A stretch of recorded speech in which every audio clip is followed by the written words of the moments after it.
In this video, we will analyze the solution of flow through a Y duct. We will review the calculated residuals, calculate the total mass flow and heat transfer rates, find the mass-weighted temperature and velocity at the outlet, and finally create contour and vector plots of an interior plane. To load in the data independently, go to File, Read, Case and Data.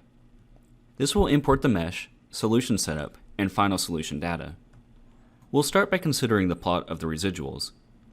If the residuals are not currently in the display window, switch to Results, Residuals, and Plot. We can see that the general trend of each of our variables is downward and without oscillations or a plateau.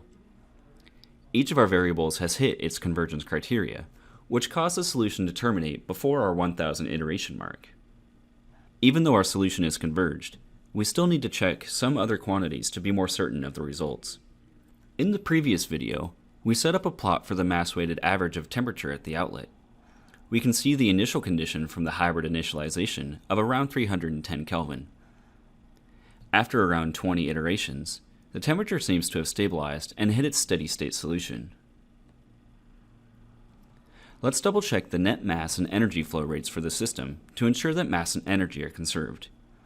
For this, choose Fluxes, Mass Flow Rate, the two inlets as well as the outlet, and hit Compute. We can see the net result is many orders of magnitude lower than either the inlets or the outlet. We can do the same for the total heat transfer rate.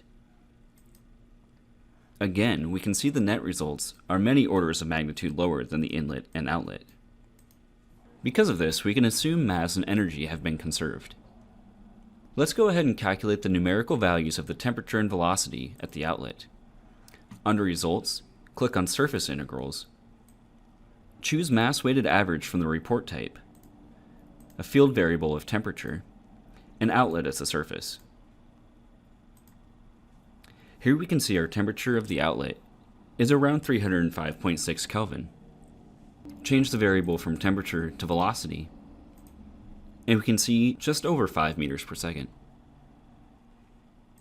We can set up some contours of different variables. Choose Contours and New. Let's do temperature on the walls first. Choose temperature from the contours variables and walls from the surfaces. Let's go ahead and add the two inlets and the outlet to this display. Here we can see inlet 1, which is hotter than inlet 2. Just downstream we can see the mixing of the two streams. Remember that the colder inlet has a higher mass flow than the hotter inlet. We can create a plane at the midsection of the model in order to look at temperature or velocity contours inside the domain. Under Surface, choose Create and Plane. We'll use point and normal, with the normal vector being in the z direction.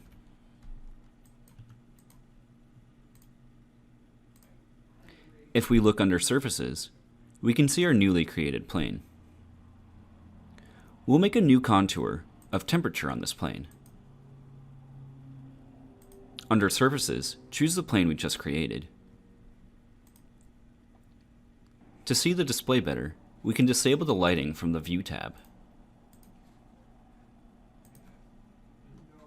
Again, in this temperature plot, we can see mixing of the two streams. We can change from temperature to velocity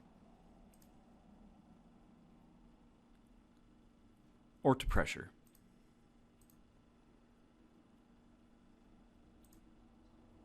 We can also create vectors on this plane. Under Results, choose Vectors and New. We'll choose Vectors of Velocity on Plane 5, the one we created earlier.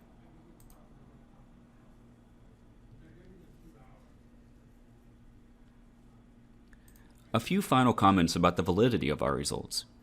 Recall that the mesh we created in the previous videos was relatively coarse.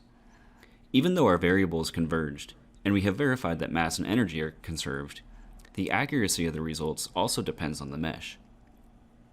For higher accuracy, it may be prudent to refine the mesh and run the simulation again for further verification. That brings us to the end of this simulation. Thank you for joining us.